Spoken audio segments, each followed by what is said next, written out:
Bismillaahi Raxmaani Raxiim.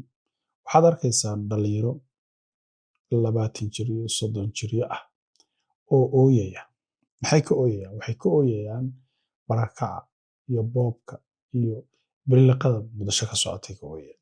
Waxaan la yaabay qofka dhalinyarada 20 jirka ah oo ooyaya. Yuu u ooyaya?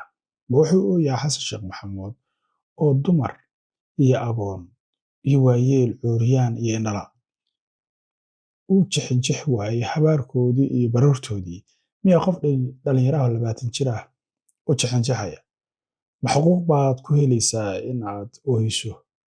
Yay tahay cidda fiirinaysaa inaad ooyso iyo inaad baraanburto? Yay tahay cidda fiirinaysaa? Ma jirto cid fiirinaysaa. Macnana kama dhex samayso. Xasan Sheekhna ma welwel geliso, mana jixinjixi geliso inaad ooyso iyo inaad haysto. Waxa keliya uu garanayaa waa qofkii iska celiya. Sideedana qofka daalimka ah dulmiga uu samaynayo wuxuu bareeray. Wax kama kaga dhacaya maaha. Xasan wuxuu samaynayo wuxuu bareeray. Waa wuxuu ku talagalay. Wuuna wuxuu tijaabiyey oo bulshadu inay kala qaybsantahay oo arkay, inay qabaa'il u kala qaybsantahay oo arkay, inaysan dhalinyaradu isku ur ahayn buu arkay, inaysan bulsho isku xiran oo iska caabi karta dulmiga uu kula kacayo inaysan jirin buu arkay. Taasaa ku dhiirigelinaysa in wax walba sameeyo asagoo aan jixinjixaynin. Waxaan soo xasuustay marka dhalinyarada Soomaaliyeed siday u daman yihiin, siday u jilicsan yihiin, siday ugu fududahay inay habaaramaan ee ayagoo awood ah, quwad ah aynan uwadooda Ilaahay tusin baa idin tusaalaynaya.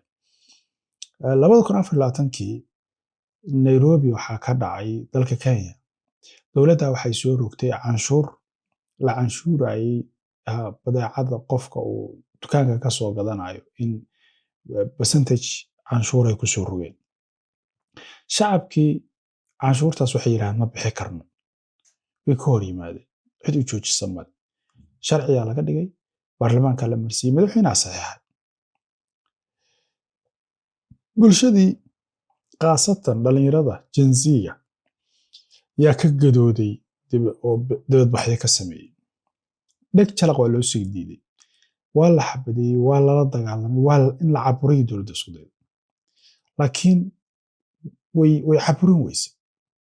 Maalin walba 10 baa dhimata, 20 baa dhimata, 100 baa dhimata. Banaanbax ma istaagayo. Gruubyo WhatsApp ah iyo Telegram yay isugu dirayaan linkiyada iyo xilliga dibadbaxa bilaabanayo iyo xilliga uu dhamaanayo iyo meesha ay ka bilaabayaan iyo qolo walba. Waxay gaartay in dhalinyaradii abaabulkoodii la jooji waayey. Heer ay baarlamaankii, xarunta baarlamaanka oo dhan ay gubaan. Dowladdii hoose oo dhan ay burburiyaan. Dowladda hoose iyo baarlamaanku waxa laga yaabaa inaad leedihiin waa dhul dowladeed haddaynan shaqadii loogu talagalay qabanaynin. Haddii ay tahay meel ummadda lagu dulmiyo in la dumiyaa dhaanta. Waayo baarlamaanku wuxuu baarlamaan yahay marka uu xuquuqda muwaadinka ilaalinayo. Baarlamaanku wuxuu matelaa shacabku matelaa. Hadduu shacabka ayna ilaalinaynin oo xuquuqdooda ayna u doodaynin inuu jiraba ma aha. Buildingkaana inuu jira ma aha. Inay ku hoos shaqeeyaanna ma aha. Sababtoo ah dulmiga ummadday uga shaqeeyaan uma shaqeeyaan ummadda. Marka baarlamaankii dhulka dhigeen, dowladda hoosey dhulka dhigeen, heer waxay gaareen madaxtooyada kaabigu istaagaan. Markaas buu waagu ku bariyay William Ruto oo ka laabtay dhammaan sharcigii uu kansalay. Sidoo kale wuxuu kala diray xukuumaddiisii. Waxaa la soo dhisay xukuumad bulshada ka turjumaysa. Waxaad ogaataa marka Nepal wixii ka dhacay waad xasuusataan.